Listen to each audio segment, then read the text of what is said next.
अस्सलाम वालेकुम जी, this is वकार। यहाँ से आपको डिजिटल प्लेटफॉर्म में खुशामदीद। सब्सक्राइब करें, लाइक करें, शेयर करें, शुक्रिया। नरेंद्र मोदी की जग हसाई के बावजूद, इबरतनाक शिकस्त के बावजूद, इतनी पिटाई हुई है, उसकी सारी दर्द, उसका गम, उसकी तकलीफ, वो उसको भूल बैठा है। यहाँ लोगों के सामने एक्टिंग कर रहा है और ये अच्छी एक्टिंग करता है। जो गुजरात का किसाब है नरेंद्र मोदी, जो कि मार्का हक में तरीही छतरोल हुई है, जिसकी तरीकी चित्रोल और पिटाई के बावजूद वो बाज नहीं आया और पाकिस्तानियों को फिर दोबारा दहशतगर्दी के ऊपर उकसा रहा है और पाकिस्तानियों को धमकी लगा रहा है।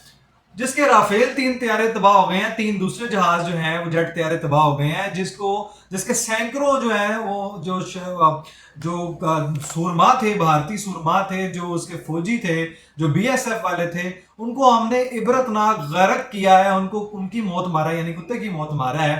उसके बावजूद ये हमें कह रहा है कि खाना खाओ, रोटी खाओ, वरना मेरी गोली तो है। यानी पूरी दुनिया के सामने इसकी जो हमाकतें हैं, जो इसकी दहशतगर्दी है, वो दुनिया के सामने है, खुल के आ चुकी है। जो इसका घिनौना चेहरा है, मकरू चेहरा है, जो भारत का पूरी दुनिया में जहाँ घसाई हुई है, उसके बावजूद ये बावले कुत्ते की तरह जो है वो ऐसी हमाकतें कर रहा है और ऐसी ऐसी अजीबो गरीब बातें कर रहा है। और तुम हमें धमकी लगा रहे हो, जिसका हर शख्स जो है, वो बच्चा बच्चा जो है, वो बाइक पे आपके, वो जो आपने मिसाइल दागे थे, जो आपने वो ड्रोन्स भेजे थे, उसको उठा उठा के भाग रहे थे, और वो जो अपनी गोलियों से, अपनी बंदूकों से उनको मार गिरा रहे थे, और उनको गिराते हो, उनको डराते हो। हम तुमसे डरने वाले हैं? तुम्हें तो हमने इबरतनाक शिकस्त दी है। दोबारा डिसएडवेंचर करने की अगर तुम धमकी दे रहे हो, अगर तुम फिर वही आबिजारियत करने की कोशिश कर रहे हो और हमें गोली मारने की बात कर रहे हो, तो असला हमारे पास बहुत है। हमारे पास जिगरा है, उसके लिए असला चलाने के लिए भी जिगरा चाहिए, दिल चाहिए, बड़ा सीना चाहिए। तुम तो भारतीय पीठ पे गोली खाते हो, बुजलो। तुम बहादुर हो, काहिल हो, तुम जाहिल हो और बुजदिल हो। तुम हमें ये बात ना सुनाओ। नरेंद्र मोदी, तुम्हारी जो है ना वो हम दुर्गत बना चुके हैं। तुम्हारी भारतीयों की सही चित्रोल की है बस, लेकिन लोगों को उभारने के लिए, इंस्टिगेट करने के लिए ये जाहिल जो बावला कुत्ता है, ये जो गुजरात का कातिल है नरेंद्र मोदी, और ये इसराइल के कातिल से मिलकर समझता है कि हम बहुत बड़ी स्ट्रेटेजी बना लेंगे, बड़ी हम हथियारी फौज इकट्ठी कर लेंगे और हथियार इकट्ठे कर लेंगे।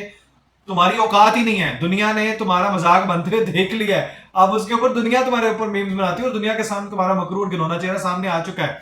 अब रही बात पाकिस्तान की, ये जो तुमने बयान दिया, ये इश्तियाल अंगेजी है। अब दुनिया जो है वो इसके ऊपर जो है वो बड़ी अच्छी तरह तुम्हें जवाब देना जानती है, और हमने दुनिया को वाबत करवा दिया है, एंडोर्स करवा दिया है, नॉलेज करवा दिया है कि हम पहल नहीं करते, अमन के ख्वाह हैं, अमन के दाई हैं। लेकिन उसके बावजूद इसकी गीदर भपकियों और धमकियों से हम नहीं डरने वाले। इसकी जारियत, सालमियत जो है ना, ये खुद मुख्तारी पे जो हमलावर होता है, ये पाकिस्तानी को धमकी देता है, वो तुमसे सीरियस नहीं लेते तुम्हें। अब तुम पागल हो, जो कश्मीरियों पर जुल्म कर रहे हो, उनके घरों में जो है चादर चारदीवारी का जो है वो पमाल कर रहे हो, औरतों को जो है, बच्चों को शहीद कर रहे हो, लोगों को शहीद कर रहे हो, मुसलमानों के साथ जुल्म ज्यादती कर रहे हो। ये तो तुम्हारी औकात है। कश्मीर में जनाब जुल्म ढा रहे हैं इसी बात से। तुम्हारे अपने जर्नैल, अपने फौजी, अपने जज, अपने ब्यूरोक्रेट, अपने सफारतकार तुम पे थू थू कर रहे हैं कि सारा काम तुमने जो वारदात की है वो सारा सियासी मकासद के हासिल करने के लिए किया है, सियासी फायदे हासिल करने के लिए है। हम तुमसे क्या डरेंगे? मोदी साहब पकड़ के बैठा हुआ है। सुन लो, हम तो डरने वाले हैं नहीं, लेकिन हाँ, हम कुटने वाले जरूर हैं। जिस तरह हमने तुम्हारी दुर्गत बनाई है वो हम दोबारा बना लेंगे। अब एक और बात आपसे शेयर कर दूं कि जनाब पीपल्स पार्टी ने सूबा बचाओ गली गली जो मुहिम है, वो केपीके के बारे में मुहिम चलाने का फैसला किया। उसके एहतजाज में पहला हिस्सा डाला इन्होंने, पहला एहतजाज किया। उनके मुताबिक वो पूरे मैंने एहतजाज था। आपको बताता हूँ गड़बड़ कहाँ से हुई है। अब ये तो आपको पता है कि पीटीआई का तुरा इम्तियाज है कि वो अपने अलावा किसी को भी पावर में नहीं देखना चाहते, और इनकी ये गलाजत जो है, ये हर बार जो इंटेलिजेंस के नाम पे ये मलबूस सफेद कपड़ों वालों को इन्वॉल्व करते हैं। सेम वारदात, सेम पैटर्न इन्होंने केपीके में किया, जहां पे इनकी अपनी हुकूमत है पिछले 15 साल से, और वहां पे इन्होंने बेड़ा गर्क नहीं किया। रिपोर्टेडली सिर्फ एक ही शहर, एक ही जिला में कोई 40 अरब जो है ना, 40 बिलियन से 50 अरब का घपला कर चुके हैं। एक ही सिर्फ शहर की, एक जिले की बात कर रहा हूं, एक शहर की बात कर रहा हूं, उसमें 50 अरब का तकरीबन रिपोर्टेडली घपला किया इन्होंने। और उस करप्शन से बचाओ मुहिम चलाने के लिए पीटीआई सरगर्म हुई।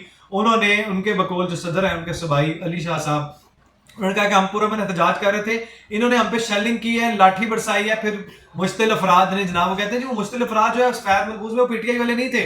हालांकि मैं आपको 26 नवंबर याद करा दूं, 24 नवंबर याद करा दूं, 9 मई याद करा दूं, 5 अक्टूबर याद करवा दूं, और जब जब न्याजी महात्मा साहब जुडिशियल कॉम्प्लेक्स पे हमला हो रहे हैं, या कोई भी इन्होंने एहतजाज किया है, उसमें कोई ना कोई हमला, कोई ना कोई तोड़फोड़, आग जलाओ, घिराओ और इमलाक को नुकसान पहुंचाना पीटीआई का वतीरा है। इसलिए ये मानने से हम इनकारी हैं, कौम बहैसियत कौम सिटीजन इनकारी हैं कि ये काम पीटीआई ने नहीं किया रिपोर्टेडली। और जो इनका ट्रैक रिकॉर्ड है, मेरी अंडरस्टैंडिंग एनालिसिस समझ आती है, یہ پی ٹی آئی نے ہی کیا. اب رہی بات جناب, ڈٹ کے کھڑا ہے کپتان, اوہو لیٹا ہوا ہے کپتان جس کا شاریرک شوشن ہوا. بھارتیوں نے بتایا ہمیں کہ وہ میجر صاحب تھے جنہوں نے شاریرک شوشن کیا ہے, اور 75 سالہ بڈھے کا جناب جو کہ آل راؤنڈر تھے, وہ ہمیں سوچتے تھے کہ یار وہ تو آل راؤنڈر ہے. وہ کیسے آل راؤنڈر ہے؟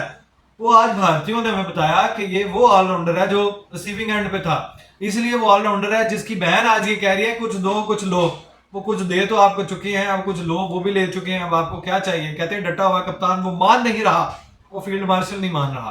اب آپ کہہ رہی ہیں کہ جناب کوئی بھی پولیسی پیچھے نہ بیٹھے ہیں, وہ اب اپنی پارٹی میں سے ذرا پہلے گربان میں جھانکے. ان کا اشارہ کس طرف ہے؟ ان کا اشارہ برسٹل گور جیسے لوگوں کے اوپر ہے میری انڈرسٹینڈنگ کے مطابق. یہ ان لوگوں پہ, سلمان اکرم راجہ پہ جو ہے نا, اور یہ جو لوگ جن کو یہ پارٹی سے برخاست کرنا چاہتے ہیں, اور یہ وہ لوگ جو پارٹی کے تھوڑا حق میں بولتے ہیں, سمجھتے ہیں چیزوں کو, اور یہ کہتے ہیں جی وہ دونوں طرف وکٹ کے کھیل رہے ہیں. یہ بی بی صاحبہ کہہ رہی ہیں مشینز لائک مشین جس سے پیسہ رپورٹلی اربوں روپے کمایا, وہ کہتے ہیں وہ کیا چیز چھوڑ دیں جس سے جناب وہ آپ ان کو جناب رہا کر دیں گے. اور برسٹل گوہر نے کوئی خوشخبری کیسے سنا دی وہ 5 اکتوبر والی؟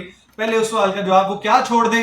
وہ شاریرک شوشن کروانا چھوڑ دیں, وہ نشہ چھوڑ دیں, وہ غلاظت اگلنا چھوڑ دیں, وہ جو زہر اگلتے ہیں وہ چھوڑ دیں, وہ جو سوشل میڈیا پہ کمپین چلاتے ہیں, ریاست کے مخالف بیانیہ بناتے ہیں, پروپیگنڈا کرتے ہیں, ملک کے خلاف غداری کرتے ہیں, سنگین غداری کرتے ہیں, وہ چھوڑ دیں. جو انہوں نے سوشل میڈیا اور جو اسرائیل سے فنڈنگ اور زکوٰۃ چوری کرتے ہیں وہ چھوڑ دیں. جو انہوں نے فورن فنڈنگ جو ہے ممنوع فنڈنگ لی ہے وہ بھی چھوڑ دیں. وہ پہلے اپنے کیسز سے برخاست ہونے کے لیے جناب التجا کریں, وہاں ریاست کے آگے جھکیں, معافی مانگیں, 9 مئی کے اوپر معافی مانگیں, اس کی سزا بھگتیں. 26 نومبر کے اوپر جو سرگنا تھے یہ 9 مئی کے واقعات میں, اس کے اوپر معافی مانگیں, ان کا ملٹری ٹرائل ہو. ان کو ہمیں تو کوئی اعتراض نہیں ہے بھائی, پھر تو وہی رات بات. اچھا بیٹھیں گے نہیں, جھکیں گے نہیں, یہ کپتان ڈٹا ہوا ہے. اچھا اتنے بھیانک واردات ڈالتے ہیں دونوں بہن بھائی. بہن کہہ رہی ہے کچھ دو لو کچھ لو, کچھ دو کچھ لو, پالیسی کر لو. وہ ایک ٹویٹ ابھی کر دے گا, اور 3 دن سے مسلسل 5-7 دن سے مسلسل جو کر رہا ہے جی میں وہ بادشاہ بن گیا, فیلڈ مارشل بن گیا ہے, وہ جنگل کا قانون ہے, فلاں ہوتا ہے. یعنی کہ یہ جو ہے یہ ہمیشہ سے ان کا گندگی کا, غلاظت کا وتیرہ ہے ان کا, کہ ایک طرف سے جناب نو بال کروا رہے ہوتے ہیں, اور ایک طرف سے پاؤں پڑے ہوتے ہیں, اور ایک طرف جناب گربان کو پڑھ رہے ہوتے ہیں. یہی ان کے پالیسیاں اسرائیلی ایجنٹس کی, یہی یہودیوں بھارتی یہودیات اسرائیلی عمرانڈوز کے جو ہے عقل پہ پردہ ہے کہ جاہل ہو ایم کو. ایک تو تم پڑھے لکھے نہیں ہو, تمہارے ہی لیڈر کہتا تھا نیازی مہاتما اڈیالوی چانسلر, ایک تو پڑھے لکھے نہیں, دوسرا جناب وہ کوشش بھی نہیں کرتے. رہی بات جناب تمہاری ان کی بہن کی لیما خان صاحبہ کی, وہ کہہ رہی ہیں جناب وہ کچھ دو لوگ کچھ پولیسوں سامنے بیٹھو, ہم پیچھے نہیں بیٹھیں گے. تمہارے ساتھ بات کون کر رہا ہے؟ تمہاری اوقات کیا ہے؟ تم تو پوزیشن میں ہی نہیں ہو, اور تم جو ہے نا اپنے تئی خیالی خلاؤں میں جو ہے وہ پلاؤ بنائی رہتے ہو. تو پھر کافی سارا گوشت ڈال دو, کلو گوشت میں ڈالتے ہو, بھونکو جتنا بھونک سکتے ہو. اس ملک کے خدا داد پہ تم نے ریسنٹلی جو پاکستان بھارت کی جنگ ہوئی ہے اس میں جو زہر اگلا ہے, جو تم نے سنگین غداری کی ہے, پہلے اس پہ معافی مانگو, پہلے اس سے باز آؤ. جو تم نے سوشل میڈیا پہ جو گندگی کا, غلاظت کا, بیانیے کا, کمپینز کا, پروپیگنڈا کا, اینٹی ریاست جو مہم چلاتے ہو, جو غداریاں کرتے ہو, جو بھونکتے ہو, ڈالر خور بنتے ہو, جو فنڈنگ کھاتے ہو بھارتیوں کے ایجنٹ بن کے, پہلے وہ چھوڑو. پھر آپ کے ساتھ ہم کوئی بات کر سکتے ہیں. اور آپ کے ساتھ جناب ڈی جی آئی اسپیئر کی 2022 کے اور آئی ایس آئی کے ڈی جی کے ساتھ جب آپ ذرا پہلے وہ پریس کانفرنس سن لیں, جب تک ان کے ساتھ کوئی مذاکرات نہیں ہوں گے یہ فیصلہ اٹل ہے اور آپ کا ٹرائل ہوگا. یہ کچھ لوگ کچھ دو جو ہے نا وہ آپ کے منہ پہ ماریں گے. اور رہی بات جناب یہ جو گنڈا پور نے کہا کہ ان کے پاس سیٹ نہیں ہے پیپلز پارٹی کے پاس, اور یہ ہمیں آپ کرپشن کا مار لگائے ہوئے ہیں اور وہ آگے ایکسپوز بھی نہ کریں. اچھا کیسا وزیر اعلیٰ ہے, کہہ رہا ہے کہ جناب شیلنگ کا, لاٹھی چارج کا مجھے نہیں پتا. بھائی آپ کو نہیں پتا تو آپ کیا کر رہے ہیں؟ تو ریزائن کر دو. تمہارے صوبہ اختیار میں نہیں, کنٹرول میں ہی نہیں ہے. اور رہی بات تمہارے حکم کے بغیر کیسے ہو سکتا ہے؟ تم ایسے گنونے کردار ہو, جھوٹ بولتے ہو, اور تمہارا ہی وتیرہ ہے. یا تم اسلام آباد پہ حملہ آور ہوتے ہو, نیازی مہاتما کی جو ہے وہ سرکردگی میں جو ان کی تمہاری ٹریننگ ہوئی ہے اس کے بعد تم جو ہے جاتے ہو, کہتے ہیں جن کی ایک سیٹ نہیں ہے وہ احتجاج کر رہے ہیں. پی ٹی آئی کی, پیپلز پارٹی کی, پی ٹی آئی کی دہشت گردی کی شدید مذمت ہے. اور رہی بات